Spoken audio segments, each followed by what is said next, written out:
வணக்கம் மக்களே. இன்னைக்கு உங்களுக்கு எல்லாம் ரொம்ப பிடிச்ச டாபிக் தான் டிஸ்கஸ் பண்ண போறேன். நிறைய மெசேஜ், நிறைய கமெண்ட்ஸ், நிறைய பேர் எனக்கு நேர்ல பார்க்கும்போதும் கேட்குற கேள்விகள் என்ன அப்படின்னா, என்னோட பையன், என்னோட பொண்ணு வந்து இப்பதான் டீனுக்கு போறாங்க. அவங்க வந்து இப்பதான் 10 வயசு ஆகுது. இல்ல சின்ன பசங்களா இருக்காங்க. ஆனா அவங்களுக்கு படிக்கிறதுக்கு ரொம்ப பிடிக்கும். ஹாரி பாட்டர் படிச்சு முடிச்சுட்டாங்க. இனிமேலும் என்னென்ன புக்ஸ் எல்லாம் படிக்கிறதுன்னு ரெக்கமெண்ட் பண்ணுங்க அப்படின்னு சொல்லி எனக்கு நிறைய பேர் வந்து மெசேஜஸ்லயும் கேட்டிருக்காங்க, கமெண்ட்லயும் போட்டிருக்காங்க. ஸோ அவங்களுக்கு தான் இந்த வீடியோ பண்ணணும்னு ரொம்ப நாள் ஆசைப்பட்டுட்டு இருந்தேன். ஸோ இப்போ வந்து தமிழ் அண்ட் இங்கிலீஷ் அப்படின்னு ரெண்டுமே செக்ரிகேட் பண்ணி தனியாக வச்சிருக்கேன். முக்காவாசி தமிழ்ல வந்து எஸ்ரா அவர்கள் எழுதிய சின்ன பசங்களுக்கான புக்கு தான் சொல்லுவேன். ஏன்னா அதுதான் படிச்சிருக்கேன். ஒரு சில புக் நான் படிக்கல. பட் அதை நான் வாங்கி வச்சிருக்கேன். அதுவும் வந்து சின்ன பசங்களுக்கான புக் தான். அதையும் நான் உங்களுக்கு சொல்றேன். ஸோ இந்த வீடியோவை கடைசி வரைக்கும் பாருங்க. This is books with Rohi. நான் உங்க ரோஹிணி பிரியங்கா.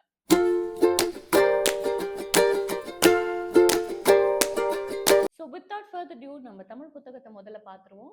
எஸ் ராமகிருஷ்ணன் அவர்கள் எழுதிய புத்தகங்கள் தான் நான் உங்களுக்கு பரிந்துரைக்கு வரேன். முக்கவாசியாக தான் இருக்கும். ஏன்னா நிறைய வந்து நான் இந்த சென்னை புக்கை 2026 அதுதான் வாங்கினேன்.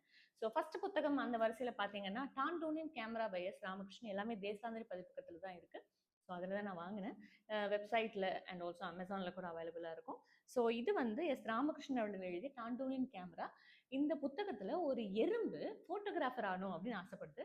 ஸோ அதை பேஸ் பண்ணி தான் இந்த புத்தகம். ரொம்ப அருமையாக, ரொம்ப பியூட்டிஃபுல்லாக, ரொம்ப அழகாக கதை கொண்டு போயிருப்பாங்க. பெரியவங்க வந்து கண்டிப்பாக குழந்தைங்களுக்கு படித்து சொல்லலாம். அந்த அளவுக்கும் இந்த புத்தகம் இருக்குது. பெரியவங்களும் படிக்கலாம். குழந்தைங்க கண்டிப்பாக இந்த புத்தகத்தை வாசிக்கணும்னு ஆசைப்படுறேன். ஸோ ஃபர்ஸ்ட் வரிசையில் ஃபர்ஸ்ட் புக் வந்து இது. அடுத்து வந்து தபால் பெட்டி எழுதிய கடிதம். இந்த புக்கும் எஸ் ராமகிருஷ்ணன் அவர்கள் தான் எழுதினாரு. ஒரு கிராமத்துல தபால் பெட்டி வந்து ஒரு மரத்துல மாட்டிருக்கும்ல, அந்த மாதிரி மரத்துல மாட்டிருக்காங்க. ஒரு ஒரு கட்டத்துல வந்து தபால் பெட்டி யாரும் யூஸ் பண்ண முடியாத ஒரு சுச்சுவேஷன் ஆயிடுச்சுல்ல. அப்போ வந்து தபால் பெட்டியை கழட்டி கொண்டு போய் போஸ்ட் ஆஃபீஸ்ல வந்து பேக் சைட்ல எல்லாம் கழட்டி போட்டுறாங்க. ஸோ அந்த மாதிரி இருக்கும்போது தபால் பெட்டி வந்து அவனுக்கு ரொம்ப ஃப்ரெண்டான, சின்ன வயசுல இருந்து ரொம்ப பரிச்சயம், ரொம்ப ஃப்ரெண்டான ஒரு பியூட்டிஃபுல்லான ஒரு ஃப்ரெண்டுக்கு வந்து அவர் வந்து கடிதம் எழுதுறாரு தபால் பெட்டி. ஸோ அதுதான், அதை பேஸ் பண்ணி தான் அந்த கதை. ஸோ அவங்க ஃப்ரெண்ட்ஷிப் எப்படி இருந்தது அப்படின்றது இந்த கதையில சொல்லுவாங்க. ரொம்ப பியூட்டிஃபுல்லான ஸ்டோரி. ரொம்ப அழகான கற்பனை கதாபாத்திரங்களும் இதுல இருக்கும். ஸோ நீங்க இது வந்து கடைசியில எனக்கு ரொம்ப எமோஷனலா இருந்தது. ஸோ இந்த புக்கை வந்து எல்லாருமே படிக்கலாம். பசங்களுக்கும் படிச்சு சொல்லலாம், பசங்களையும் படிக்க வைக்கலாம்.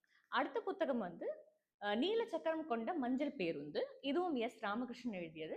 ஒரு கிராமத்துல ஒரு கவர்மெண்ட் ஸ்கூல்ல எந்த ஒரு பஸ் வசதியும் இல்லாத ஒரு நேரத்துல இந்த தலைமை ஆசிரியர், நம்ம ஸ்கூலுக்கு பஸ் வசதி இருந்தா மக்கள் நிறைய பேர் தன்னோட குழந்தைகளை வந்து நம்ம ஸ்கூலுக்கு அனுப்புவாங்க இல்லையா அப்படிங்கிறதுக்காக ஒரு பஸ்ஸை வாங்குறாரு. அதை பொறுத்து தான் இந்த கதை. அதுல என்ன ஆகுது, இந்த கிராமத்துக்குள்ள என்ன ப்ராப்ளம்ஸ் வருது, பஸ்னால என்ன ப்ராப்ளம்ஸ் வருது அப்படிங்கிறது அந்த கதை. ரொம்ப அருமையா இருக்கும்.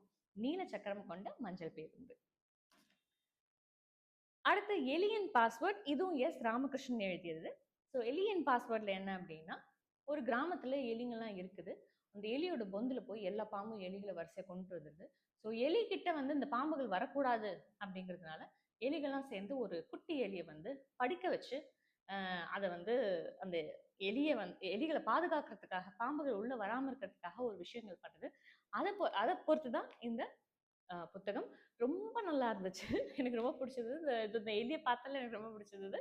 ஸோ கண்டிப்பா இந்த புத்தகத்தை எல்லாருமே வாங்கி படிக்கணும்னு ஆசைப்படுறேன். குழந்தைங்களுக்கு முக்கியமா சொல்லுங்க. அடுத்து வந்து சாக்ரட்டீஸின் சிவப்பு நூலகம். இதுல ஒரு பையன் லீவ்ல இருக்கான், ஸ்கூல் ஹாலிடேஸ்ல இருக்கான். அந்த டைம்ல அவங்க அம்மா வந்து ஒரு லைப்ரரி கூட்டு போறாங்க. லைப்ரரியில ஒரு ஃப்ரெண்டை பார்க்குறான். அந்த ஃப்ரெண்டு வந்து எனக்கு ஒரு ரகசியமான இடம் தெரியும், அந்த இடத்துக்கு போகலாம் அப்படின்னு சொல்றாங்க. அது ஒரு பெரிய மாயாஜாலமான ஒரு நூலகம். அந்த நூலகத்துல என்ன நடக்குது அப்படிங்கிறது தான் இந்த புத்தகம். சாக்ரட்டீஸின் சிவப்பு நூலகம் பை எஸ் ராமகிருஷ்ணன் அவர்கள். எல்லாமே தேசாந்திரி பதிப்பகம் தான். ரொம்ப பியூட்டிஃபுல்லா இருக்கும். இதுவும் பரிந்துரைக்கிறேன். அடுத்த புத்தகம் வந்து அண்டசராசரம். இந்த புத்தகம் எதை பேஸ் பண்ணினா, நம்ம சுபாஷ் சந்திர போஸ் வந்து ஒரு பேங்க் ஒன்று ஆரம்பிச்சாங்க அந்த காலத்துல. சுபாஷ் சந்திர போஸ் இருக்கிற காலத்துல இண்டிபெண்டன்ஸ்க்காக. அந்த பேங்க்ல இருக்கிற நிதி என்ன ஆச்சுன்னு இன்ன வரைக்கும் தெரியல. ஸோ அதை பேஸ் பண்ணி இந்த ஸ்டோரி ரொம்ப நல்லா இருக்கும். ஷெர்லாக் ஹோம்ஸ் மாதிரி நல்லா இருக்கும். ஸோ பசங்களை படிக்க வைக்கலாம். ஹாரி பாட்டர் அந்த ரேஞ்சில் இல்லைனாலும், ஃபேண்டசி இல்லைனாலும், இது ஒரு த்ரில்லிங்கான சூப்பரான சஸ்பென்ஸான ஸ்டோரி. ஸோ அழகா இருக்கும். இதுவும் எஸ் ராமகிருஷ்ணன் எழுதியது, தேசாந்திரி பதிப்பகம். கடலோடு சண்டையிடும் மீன் பை எஸ் ராமகிருஷ்ணன் எழுதியது. ஸோ இதுல என்ன அப்படின்னா, ஒரு மீன் வந்து குட்டி மீன் வந்து கனவு வருது. ஸோ அதை பேஸ் பண்ணி தான் இதில் எல்லாமே. இதில் ஒரு சில நிறைய கதைகள் இருக்கு. கதைகளோட தொகுப்பு தான். ஃபர்ஸ்ட் கதையோட இதுதான் நான் சொல்றேன். ஸோ அந்த மீன் வந்து கனவு வந்து அதுக்கு வருது. ஸோ கனவு வந்து உங்களுக்கு வருமா எல்லார்ட்டயும் கேட்டு ஏன் கனவு வருது? எப்படி கனவு வருது? ஸோ அத பேஸ் பண்ணி ஒரு பியூட்டிஃபுல்லான ஸ்டோரி. ஸோ அந்த முதல் கதையோட பேரு தான் கடலோட சந்தையிடும் மீன்னு போட்டிருக்காங்க. ஸோ இதுல வந்து 4 கதைகள் இருக்கும். ஸோ நீங்க அத படிச்சு என்ஜாய் பண்ணலாம். ரொம்ப நல்ல அருமையான ஸ்டோரி தொகுப்பு இது. அடுத்த புத்தகம் வந்து பசுமை பள்ளி பை நக்கீரன். இது வந்து காடோடி பதிப்பகம். இதுல வந்து என்னன்னா, நக்கீரன் அவர்கள் வந்து எழுதிய 2 புத்தகம் இந்த வாட்டி நான் படிச்சேன். ரொம்ப பியூட்டிஃபுல்லா இருந்தது. இன்னும் 2 புத்தகம் வச்சிருக்கேன். நான் அத படிக்கணும். இந்த புத்தகம் என்னன்னா, பசுமை பள்ளி அப்படிங்கிறது ஒரு நேச்சுரலா போய் பசங்கலாம் வந்து ஒரு 4, 5 பசங்க வந்து ஒவ்வொரு இயற்கையான விஷயத்துக்கிட்டயும், ஒவ்வொரு இயற்கையிலே அ அ வளர்க்கப்பட்ட விஷயம். ஒரு பாம்பு கிட்ட பேசுறது, ஒரு கிளி கிட்ட பேசுறது, ஒரு மரத்துக்கிட்ட பேசுறது, அந்த மாதிரி அவங்கவங்களோட முக்கியத்துவத்தையும், இயற்கையோட முக்கியத்துவத்தையும், இயற்கையை நாம எப்படி அழிக்கிறோம் அப்படிங்கிற ஒரு முக்கியத்துவத்தையும் எடுத்துரைக்கிறது தான் இந்த புத்தகம். ஸோ இத படிச்சா கொஞ்சம் உங்களுக்கு வந்து நேச்சர் எவ்வளோ இம்பார்ட்டன்ட் அப்படின்றது உங்களுக்கு தெரியும். ஸோ பெரியவங்களும் படிக்கலாம், குழந்தைங்களுக்கு கண்டிப்பா படிக்க சொல்லலாம். அடுத்த புத்தகம் நக்கீரன் எழுதிய எறும்புகள். இதுவும் வந்து காடோடி பதிப்பகம் தான். ஸோ 6 கால் மனிதர்கள் அப்படின்னு சொல்லிட்டு இதுல வந்து ரொம்ப பிரம்மாண்டமான பெரிய பெரிய விஷயங்கள்லாம் எறும்புகளை பத்தி நான் கத்துக்கிட்டேன். முதல்ல இருந்து நான் எறும்புகளை கொல்ல மாட்டேன். கடிச்சா மட்டும் தெரியாம கைப்பட்டதான் உண்டு. நான் எறும்புகளை வேணும்னே போய் கீழ நசுக்கிறது கிடையாது. இந்த புத்தகத்த படிச்சதுக்கு அப்புறம் நான் எறும்ப பார்த்தா உண்மையிலேயே சாஷ்டாங்கமா கால்ல விழுந்து கும்பிட்டுருவேன். அந்த மாதிரி ஒரு அற்புதமான ஒரு உயிரினம்னா எறும்பு அப்படிங்கிறது வந்து எனக்கு தெரிஞ்சது. எறும்பு வந்து ரொம்ப ஃபாஸ்ட்டா ஒர்க் பண்ணும். 24 மணி நேரம் உழைக்கும்ன்றது மட்டும் தான் நான் கேள்விப்பட்டிருக்கேன். எறும்பு மாதிரி உழைக்கணும்னு சொல்லுவாங்க. ஆனா எறும்பு இந்த இயற்கை வளத்தை வந்து தக்க வச்சுக்கிறதுக்கும், இந்த உலகம் ஓடிக்கொண்டே இருப்பதற்கும் எவ்வளவு முக்கியத்துவம் வாய்ந்த ஒரு விஷயம், வாய்ந்த ஒரு உயிர் அப்படிங்கிறது வந்து இந்த புத்தகத்துல சொல்லியிருப்பாங்க. எறும்ப பார்த்து தான் மனிதர்கள் நிறைய விஷயங்கள் கத்துக்கிறாங்க. ஸோ 6 கால் மனிதர்கள் அப்படின்னு சொல்லிட்டு இதுக்கு அழகாவே சொல்லியிருக்காங்க. நிறைய விஷயங்கள் நீங்க தெரிஞ்சுப்பீங்க. நான் எதுவும் ஸ்பாயில் பண்ண விரும்பல. இந்த புத்தகத்துல ஒரு முக்கியமான விஷயம் நான் சொல்லணும்னு ஆசைப்படுறேன். ஆ யானை வந்து வெஸ்ட் பெங்கால் சைடுல ரொம்ப ஆட்டம் போடுது அப்படின்னு சொல்லிட்டு, யானைங்கள துரத்திட்டு அங்க இருக்கிற ஃபாரஸ்ட் ஆஃபீசர்ஸ்லாம் ரன் பண்ணி போயிட்டே இருக்கும்போது, திடீர்னு ஆத்த தாண்டி போகும்போது, புதுசா ஒரு லேண்ட், ஒரு ஃபாரஸ்ட்ட பார்க்குறாங்க. அந்த ஃபாரஸ்ட்ட அதனாள் வரைக்கும் அவங்க பார்த்ததே கிடையாது. எல்லாருக்கும் ஆச்சரியம் ஆயிடுச்சு. அவங்களோட மேப்ல அந்த இடம் வந்து ஒரு டெசர்ட்டா, ஒரு பாலைவனமா, எந்த ஒரு விலங்கினமோ, எந்த ஒரு உயிரினமோ இல்லாத ஒரு பாலைவனமா தான் இருந்தது. ஆனா இப்ப தான் ஃபர்ஸ்ட் டைம் பார்க்குறாங்க. அது உருவானதுக்கு காரணம் என்ன அப்படிங்கிறத இத பியூட்டிஃபுல்லா சொல்லியிருப்பாங்க. ஒரு சின்ன பையன் 13 வயசு பையன் வந்து அந்த இடத்துக்கு அந்த டெசர்ட்க்கு போய் பார்க்கும்பொழுது, ஒரு வெள்ளத்துல வந்து நெறைய பாம்புகள் இறந்து போயிருக்கும். இந்த பாம்புகள்லாம் இறந்து போனதுக்கு காரணம் என்ன? ஒரு மரம், செடி, கொடிலாம் இருந்துச்சுன்னா, அந்த பாம்புகள் ஏறி காப்பாத்திருக்கப்பட்டிருக்குமே! ஒரு உயிர காப்பாத்திருக்குமே! ஒரு மரம் கூட இல்லாம இருந்ததேன்னு சொல்லிட்டு என்ன பண்ணியிருக்கான், நெறைய செடிகள், மூங்கில்கள் எல்லாம் வந்து வச்சிருக்கான். ஆனா எதுவுமே வந்து அந்த இடத்துல பட்டு போயிடுது. ஸோ அதனால என்ன பண்ணியிருக்காங்க, இவரு வந்து எறும்புகள கொண்டு போய் இந்த கரையிலேருந்து அந்த கரைக்கு எறும்புகள் கொண்டு போய் போட்டு, அந்த எறும்புகள்னால அப்போ பண்ணது, இப்போ இந்த ஃபாரஸ்ட் ஆஃபீசர்ஸ் போய் இந்த யானைய தொரத்திட்டு பார்த்தாங்க இல்லையா? அவ்ளோ பெரிய காடா, அவ்ளோ பெரிய பியூட்டிஃபுல் காடா மாறிருக்கு. அதுக்கு காரணம் அந்த எறும்புகள். அந்த எறும்புகள் என்ன செய்து, இந்த பாலைவனத்தையே ஒரு நல்ல பூ மலரும் காடாக மாறியதுக்கு காரணமான அந்த எறும்புகள் என்ன பண்ணுச்சு? அப்படிங்கிறத அந்த புத்தகத்துல சொல்லியிருப்பாங்க. அதுக்கும் மேல நெறைய விஷயங்கள். எப்படி எறும்பு காளான் வளர்க்குது?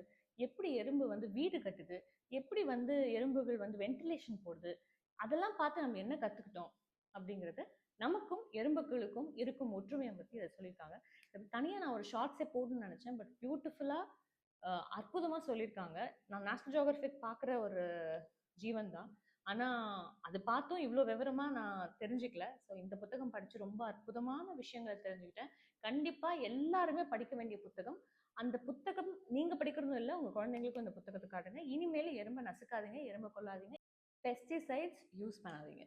அப்புறம் ஒரு சில புத்தகங்கள் நான் தேசாந்திரி பதிப்பகத்துல வாங்கினேன். அந்த மாதிரி புத்தகங்களும் உங்களுக்கு காட்டுறேன். அது வேணா படிக்கல. பட் அந்த வரிசையில இந்த புத்தகமும் இருக்கு. சீக்கிரமா படிச்சுருவேன். பறந்து திரியும் ஆடு. இதுவும் குழந்தைங்களுக்கான ஒரு புத்தகம் தான். அதுக்கு அடுத்தது வந்து முட்டாளின் 3 தலைகள். இதுல கொஞ்சம் படிச்சேன். இந்த ஊர்ல எல்லாருமே முட்டாங்க. முட்டாளுங்க வந்து ஒரு பஞ்சாயத்து வச்சு பேசினாலோ, எத பத்தி டிஸ்கஸ் பண்ணுவாங்க அப்படிங்கிறத பத்தி தான் இந்த கதை. ரொம்ப நல்லா இருந்தது. இதுவும் வந்து எஸ்ட்ரா அவர்கள் எழுதியது. பறந்து திரியும் ஆடும் வந்து எஸ்ட்ரா அவர்கள் தான் எழுதியது. அடுத்து வந்து அக்கடா. அக்கடா இதுவும் வந்து எஸ்ரா அவர்கள் எழுதியது தான். இதுவும் வந்து குழந்தைங்களுக்கான ஒரு புத்தகம் தான். அதுக்கு அடுத்தது விலங்குகள் பொய் சொல்வதில்லை. இதுவும் வந்து சின்ன பசங்களும் படிக்கலாம், பெரியவங்களும். நான் சொல்றது எல்லாமே பெரியவங்களும் படிக்கலாம். எனக்கு வந்து இந்த மாதிரி மிடில் கிரேட் புக்ஸ் படிக்கணும்னா ரொம்ப பிடிக்கும். ஸோ விலங்குகள் பொய் சொல்வதில்லை. இந்த 4 புத்தகமும் நான் இன்னும் படிக்கல. அக்கடா, முட்டாள்களின் 3 தலைகள், பறந்து திரியும் ஆடு, விலங்குகள் பொய் சொல்வதில்லை. ஸோ இதெல்லாம் நான் கூடிய சீக்கிரம் படிப்பேன். ஸோ இதோட தமிழ் புத்தகங்கள் முடியுது. ஆங்கில புத்தகத்துல ஃபர்ஸ்ட் புக் வந்து கேன்டர்வில்லி கோஸ் பை ஆஸ்கர் வைல்ட். இந்த புத்தகம் என்னன்னா, ஒருத்தர் வந்து ஒரு ஃபேமிலியோட புதுசா ஒரு வீடு வாங்கி உள்ள போறாரு. ஸோ அதுல என்ன ஆகுதுன்னா, அந்த வீட்டுக்குள்ள ஒரு பேய் இருக்குன்னு நிறைய பேர் சொல்லியும் அதெல்லாம் நாங்க கண்டுக்க மாட்டோம்னு சொல்லிட்டு உள்ள போறாரு. இந்த பேய் கூட நடக்கிற காமெடியான விஷயங்கள் தான் இந்த புத்தகம். படம்னு சொல்றேன். கண்டிப்பா அது ஒரு படம் மாதிரி தான் இருந்துச்சு. ஸோ இந்த புத்தகம் ரொம்ப நல்லா இருந்துச்சு. ஸோ குழந்தைங்கலாம் கண்டிப்பா படிக்கலாம். பெரியவங்களும் படிக்கலாம். அடுத்த புத்தகம் விச் வே டு எனிவேர். இதுல வந்து என்ன அப்படின்னா, ஒரு ஒரு சின்ன பசங்க ஒரு 4 பேரு. அதுல வந்து ஒரு 2 பேரும் வந்து திடீர்னு வேற உலகத்துக்கு ஒரு மாயாஜாலமான ஒரு ஹோல் உள்ள போயிடுவாங்க. ஸோ அத மீட்டு கொண்டு வர அண்ணன் தங்கை போராட்டம் ரொம்ப ரொம்ப நல்லா இருக்கும். இதுல வந்து நிறைய ஓவியங்கள்லாம் இருக்கும். ஸோ ரொம்ப பிடிச்சிருந்தது. இந்த புக்கை படிக்கலாம். Which way to anywhere. அடுத்த புத்தகம் வந்து the girl who speaks bear by Sophie Anderson. Sophie Anderson வந்து அழகான மிடில் கிரேட் புக்ஸ் எல்லாம் எழுதுவாங்க. ஸோ இந்த புத்தகம் என்னன்னா, ஒரு பொண்ணு ஒரு வில்லேஜில் வாழ்ந்துட்டு வரா. அந்த குட்டி பொண்ணை வந்து இது வந்து ஒரு ஒரு பியரோட குகையிலேருந்து எடுத்துட்டு வந்திருக்காங்க அப்படின்னு சொல்லி இந்த உலகத்துல அந்த அந்த ஊர்ல இருக்க அத்தனை பேருமே அந்த பொண்ணு பார்த்து சொல்லவும், அந்த பொண்ணு நம்ம எங்கேருந்து தான் வந்தோம், எப்படி அந்த பியருக்கு கூட நம்ம இருந்தோம், பியரோட கேவ்ல இருந்து எப்படி வந்தோம், நம்ம யாரு அப்படின்னு சொல்லி தேடி போய் அட்வென்ச்சரஸா நிறைய விஷயங்கள் கண்டுபிடிக்கிறது தான் இந்த புத்தகம். ரொம்ப நல்லா இருக்கும். So the girl who speaks bear, very nice book. கண்டிப்பா குழந்தைங்க படிக்கலாம். அடுத்த புத்தகம் வந்து the code name banana by David Walliams. So இவர் வந்து ரொம்ப அழகான புக்ஸ் எல்லாம் எழுதுவார். எனக்கு ரொம்ப பிடிக்கும். ஸோ இதை வந்து நான் வந்து இந்த கிலோ புக் ஃபேரில் வந்து சும்மா அப்படியே கிலோ கணக்கில் வாங்கும்போது இதுவும் வாங்கினேன். பார்க்கும்போது அழகாக இருந்துச்சு. ஐ லவ் அனிமல்ஸ், ஸோ அதனால வாங்கினேன். ஸோ இதில் என்னன்னா, ஒரு பையன் வந்து ஜூவை வந்து மெயின்டைன் பண்ணிட்டு இருக்கிற ஒருத்தவங்களோட வாழ்ந்துட்டு இருக்கிற ஒரு பையன். ஸோ அந்த பையன் வந்து அந்த கொரில்லா வந்து ரொம்ப ஃப்ரெண்ட்லியாக பழகி ரொம்ப நாளாக வாழ்ந்துட்டு வந்துட்டு இருக்கான். அப்போ திடீர்னு வந்து பாம் போடுறாங்க இங்கிலாந்துல. ஸோ அந்த ஊரே அழிய போகுது, ஜூவே அழிய போகுதுன்னு சொல்லிட்டு அங்கே இருக்கிற கொரில்லாஸ், அங்கே இருக்கிற எல்லா அனிமல்ஸும் காப்பாற்றுறது தான் அந்த கதை. ஸோ என்ன நடக்குது அப்படிங்கிறது அந்த கதை ரொம்ப நல்லா இருக்கும். ஸோ இந்த இல்லுஸ்ட்ரேஷன்ஸ் எல்லாம் இருக்கு, ரொம்ப நல்லா இருந்துச்சு. ஸோ கண்டிப்பா இந்த புத்தகத்தை வாங்கி உங்க பசங்களுக்கு கொடுங்க, நீங்களும் படிக்கலாம். அடுத்த புத்தகம் 2 புத்தகம் சொல்வேன். The Skandar the unicorn thief and Skandar the phantom rider. So இது ரெண்டும் வந்து எழுதியது ஏஎஃப் ஸ்டீட்மேன். இதுல இன்னும் 2 புத்தகம் இருக்கு. ஸோ இது ஒரு சீரீஸ். இது வந்து கிட்டத்தட்ட ஹாரி பாட்டர் மாதிரி இருக்கு, பட் யூனிகார்ன் கூட சுத்துற மாதிரி ரொம்ப நல்லா இருந்துச்சு. ரொம்ப பியூட்டிஃபுல்லா இருந்துச்சு. இது வந்து உள்ள இருக்கிறத ஸ்பாயில் பண்ண வரல, பட் ரிலேட்டட் டு கிட்டத்தட்ட ஹாரி பாட்டர் மாதிரி ரொம்ப நல்லா இருந்துச்சு. ஸோ இந்த 2 புக்குக்கு மேல 2 புக் வந்திருக்கு. Very beautiful, very nice story. அடுத்த புத்தகம் தி ஸ்விஃப்ட்ஸ் மிஸ்ட்ரி, மிஸ்chief அண்ட் மர்டர். இதுல என்ன அப்படின்னா, ஒரு ஃபேமிலி கெட் டுகெதர்ல திடீர்னு ஒரு வயசான ஒரு ஆன்ட்டியை வந்து கொன்னுடுறாங்க. அந்த கொலை பண்ணது யாரு, இங்க இருக்கிறவங்க எல்லாம் வெளியில போக விடாம அந்த பசங்க எல்லாம் சேர்ந்து கண்டுபிடிக்கிறாங்க. அதுதான் வந்து தி ஸ்விஃப்ட்ஸ். சூப்பரா இருந்துச்சு புக்கு, ரொம்ப பிடிச்சிருந்தது. குட்டி பசங்க புக்கு தான். ஸோ நான் இதில் டேக் பண்ணியிருக்கேன், அதனாலே உங்களுக்கு தெரியும். இது ரொம்ப பியூட்டிஃபுல்லான book, written by Beth Lincoln and illustrated by Claire Powell. So ரொம்ப நல்லா இருந்துச்சு இந்த புக்கு. த்ரில்லிங்காகவும் இருக்கும், அதே சமயம் குட்டி பசங்க படிக்கிற மாதிரி இருக்கும். ஸோ பியூட்டிஃபுல்லான புக்கு, கண்டிப்பாக வாங்கி படிங்க. ஸோ அடுத்த புத்தகம் வந்து தி நாட் சைல்ட். இதுல என்னன்னா, நம்ம ரோஸ் அப்படின்ற ஒரு பொண்ணு வந்து விசித்திரமான ஒரு குழந்தை. அவ வந்து நார்த்ல இருந்து வந்திருக்கா அப்படின்னு சொல்லுவாங்க. பிகாஸ் அவங்க ஸ்டார் சைன்லாம் இந்தந்த டைம்ல பிறந்தாங்க அப்படின்னா எதை ஃபேஸ் பண்ணி பிறக்கிறாங்களோ அது north child, south child, west child, east child அப்படின்னு சொல்லி சொல்லுவாங்க. ஸோ அந்த மாதிரி இந்த பொண்ணு வந்து நார்த் சைல்டு. ஸோ இது வந்து விசித்திரமான குழந்தை. அவங்க ஊர்ல வந்து ஒரு அமானுஷ்யமான ஒரு விஷயமா கன்சிடர் பண்ணுவாங்க. ஸோ இந்த பொண்ணு வந்து என்னது நார்த் சைல்டு, என்ன ஏன் இப்படிலாம் ஒதுக்குறாங்க அப்படின்னு சொல்லிட்டு ஒரு அட்வென்ச்சரஸ் ட்ரிப் மாதிரி போயிட்டு அங்கே ஒரு ஒயிட் பியர் வந்து பாப்பா. அதுக்கு மேல இந்த பொண்ணு வந்து ஏறி அதுக்கப்புறம் டிராவல் பண்ணி பெரிய பெரிய விஷயங்கள்லாம் கண்டுபிடிப்பா, கேசல் எல்லாம் பாப்பா. ஸோ அந்த மாதிரி பியூட்டிஃபுல்லான அட்வென்ச்சரஸ் ட்ரிப். இது பார்த்துருப்பீங்க. I love this book so much. So கட்டாயம் எல்லாருமே வாங்கி படிக்கணும். அண்ட் ஆல்சோ குழந்தைங்களுக்கு நீங்க இதை வாங்கி கொடுக்கலாம். அதாவது படிச்சும் சொல்லலாம், வாங்கி கொடுக்கலாம். நான் அதுதான் சொல்றேன். ஸோ இது குழந்தைங்க மட்டும் படிக்கணும் இல்லை, நீங்களும் படிக்கலாம். கண்டிப்பா படிங்க. மேபி இந்த புக்கு எல்லா குழந்தைங்களுக்கும் பிடிக்கும்னு நினைக்கிறேன். தி பேரண்ட் ஏஜென்சி. இதுல வந்து எப்படின்னா, குழந்தைங்களுக்கு பேரண்ட்ஸ் பிடிக்கலன்னா பேரண்ட்ஸை மாத்திக்கலான்ற மாதிரி ஒரு சுச்சுவேஷன். ஸோ ஒரு டைம்ல வந்து பேரண்ட் வந்து ஒரு விசித்திரமான ஒரு விஷயத்துல மாட்டிக்கிறாங்க, அதுல குழந்தைங்க வந்து காப்பாத்துறாங்க. ஸோ இந்த பையன் தான் ப்ராப்ளமே உண்டாக்குவான், அதனால ஒரு ப்ராப்ளம் வரும். அதுக்கப்புறம் அந்த குழந்தை வந்து அந்த பேரண்ட் எப்படி காப்பாத்துறாங்க அப்படிங்கிறது விஷயம். So nice. இதுவும் வந்து சோஃபியா ஆண்டர்சன் எழுதியது தான், the castle of a tangled magic. So இந்த புத்தகம் என்ன அப்படின்னா, அவங்க கேஸ்டில் வந்து அழிய போகுது அப்படின்னு தெரிஞ்சு அந்த பொண்ணு வந்து ரொம்ப நாளா வாழ்ந்துட்டு இருக்க அவங்க வீட்டு, அதாவது அந்த கேஸ்டில வந்து காப்பாத்துது. ஒரு டோர்வேக்குள்ள போறா, ஒரு பெரிய மாயாஜாலமான நார்னியா அளவுக்குன்னு சொல்ல முடியாது, பட் இது ஒரு டிஃப்ரெண்டான ஒரு மேஜிக்கல் வேர்ல்ட் தான். ஸோ ஒரு விசித்திரமான உலக பார்க்குறா. அந்த உலகத்துல இருந்து அந்த என்னென்ன என்னென்ன விஷயத்த பார்க்குறா, அதே மாதிரி அவங்க வீட்டை அந்த கேஸ்டில் எப்படி காப்பாத்துறா அப்படிங்கிறது அந்த புத்தகம் ரொம்ப பியூட்டிஃபுல்லா இருந்துச்சு. I love this book. எல்லாரும் வாங்கியும் படிக்கலாம், உங்கள் குழந்தைகளுக்கும் வாங்கி கொடுக்கலாம். அடுத்த புத்தகம் வந்து the girl who drank the moon by Kelly Barnhill. So இந்த புத்தகம் என்ன அப்படின்னா, ஒரு வில்லேஜ்ல குழந்தைங்க இருப்பாங்க. அந்த குழந்தைங்கள வந்து ஒரு ஒரு வாட்டியும் அங்க காட்டுல இருக்க விட்சுக்கு வந்து பலி கொடுக்கணும். ஸோ அந்த மாதிரி ஒரு குழந்தைய வந்து கொண்டு போய் பலி கொடுக்குறாங்க இந்த வில்லேஜ்ல. ஆனா அந்த விட்ச் எப்படி அப்படின்னா, அந்த குழந்தையெல்லாம் வந்து பலி குடுக்குறாங்களே, மத்த மிருகங்கள்லாம் சாப்பிட்டுருன்னு சொல்லிட்டு, அந்த குழந்தைய தூக்கிட்டு போய் ஃபாரஸ்ட்க்கு அந்த பக்கம் இருக்கிற வில்லேஜ்ல குடுத்து, அவங்கள வளர்க்க சொல்லிருவாங்க இந்த witch. Witch is also good witch. இந்த மக்களும் வந்து ஒரு நல்ல மனுஷங்க தான். ஆனா எதுக்கோ பயந்துகிட்டு இந்த மாரி பண்றாங்க. ஒரு நாள் இந்த விட்ச் வந்து ஸ்டார்லைட் தான் எல்லா குழந்தைங்களுக்கும் வந்து அவ வந்து கொண்டு வந்து குடுப்பா. ஸோ இந்த குழந்தைக்கு மட்டும் ஸ்டார்லைட் குடுக்காம மூன் லைட்ட குடுத்துடுறா. ஸோ அதனால இந்த குழந்தை வந்து ஒரு விசித்திரமான ஒரு மேஜிக்ல வந்து உருவாயிடுது. ஸோ விசித்திரமான மேஜிக் வந்து அந்த குழந்தைக்குள்ள வந்துடுது. ஸோ இந்த குழந்தைய நம்ம தான் வளர்க்கணும்னு சொல்லிட்டு இந்த குழந்தைய அவ வளர்க்குறா. 13 வயசுக்கு அப்புறம் ஒரு டிஃப்ரெண்டான மேஜிக்கல் வேர்ல்ட அந்த பொண்ணு அனுபவிக்கிறா. அதனால என்னென்ன கான்சிக்வன்ஸ் நடக்குது, அதுக்கப்புறம் எப்படி ஸ்டோரி வைண்ட் அப் ஆகுது அந்த கதை. ரொம்ப நல்லா இருக்கும். The girl who drank the moon. அடுத்த புத்தகம் the giant by Nicola Skinner. So இந்த புத்தகம் என்னன்னா, ஒரு ஊர்ல வந்து பெரிய ஜெயின்ஸ் எல்லாம் இருப்பாங்க. அந்த ஜெயின்ஸ் எல்லாம் வந்து இந்த ஊர்ல இருக்கிற குட்டி குட்டி குழந்தைங்களுக்கு நானியா ஒர்க் பண்ணுவாங்க. அதாவது ஜெயின்ட் ரொம்ப உயரமா இருப்பாங்க. ஸோ அந்த குட்டி குட்டி குழந்தைங்களுக்கு நானியா ஒர்க் பண்ணுவாங்க. அதுவும் இல்லாம இந்த ஜெயின்ஸ் எல்லாம் வந்து ரொம்ப அடிமையா யூஸ் பண்ணிட்டு இருப்பாங்க அங்க வாழ்ற மக்கள். ஸோ அந்த மாதிரி குழந்தைங்க வந்து ஒரு சர்டன் ஏஜ் வாழ்ந்த பிறகு அவங்களுக்குள்ள ஒரு சம்பிரதாயம் இருக்கும். அந்த குழந்தை போய் அந்த ஜெயிண்ட் வந்துக்கு முத்தம் கொடுக்கணும் பாசமா. அப்படி முத்தம் கொடுத்தோன்னே ஜெயிண்ட் வந்து கல்லா மாறிடும். அந்த கல்லை வந்து அவங்க அவங்க வந்து கட்டடத்துக்காக யூஸ் பண்ணிப்பாங்க. ஸோ அந்த மாதிரி ஒரு சமயத்துல ரொம்ப பாசமா பழகுன நம்ம ஹீரோ பாப்பாவும் ஹீரோ ஜெயிண்ட்டும் என்ன பண்றாங்க, முத்தம் கொடுக்குறாங்களா இல்லையா, முத்தம் கொடுக்கறதுனால அவங்க கல்லா மாறுறாங்களா இல்லையா, அந்த இந்த ஃபுல் ஜெயிண்ட்டையும் வந்து இந்த குழந்தை எப்படி காப்பாத்துது, ஏன் நம்ம மக்கள் வந்து ஜெயிண்ட்டை கொடுமைப்படுத்துறாங்க அப்படிங்கிறது அந்த கதை ரொம்ப பியூட்டிஃபுல்லா இருந்தது. எனக்கு ரொம்ப பிடிச்சிருந்தது. ஸோ நீங்க பார்க்கணும் என்னோட annotations. ஸோ கட்டாயம் வாங்கி படிங்க. தி ஜெயிண்ட். தி ஜெயிண்ட்ல வெறும் ஜெயிண்ட். நெக்ஸ்ட் புத்தகம் வந்து the house with chicken legs written by Sophia Anderson. Sophia Anderson books எல்லாம் ரொம்ப நல்லா இருக்கும். ஐ திங்க் ஸோ இப்போவே 3 புக் பார்த்துருப்பீங்க. ஸோ இதில் எப்படின்னா, இங்கே இருக்கிற ஒரு வீட்டுக்கு சிக்கன் லெக்ஸ் இருக்கும். அது எப்போல்லாம் எங்கெல்லாம் வேணுமோ எழுந்து நடந்து போய் உட்காந்துக்கும். அந்த இடத்துக்கு நீங்கள் போயிடலாம். நல்லா இருக்கும்ல, நமக்கு அந்த வீடு இருந்தால். இப்போ நான் நினச்சா கூட 2 சிக்கன் லெக் வச்சு நேராக நான் போய் அப்படியே நடந்து போய் கொஞ்சம் கொடைக்கானலில் கொஞ்சம் நடந்து வெயிட் பண்ணு, அப்படியே நடந்து போய் கோவாவில் கொஞ்சம் இரு அப்படின்னு சொல்லிடலாம் இல்லை, நல்லா இருக்கும். ஸோ அந்த மாதிரியான புத்தகம் தான் அது.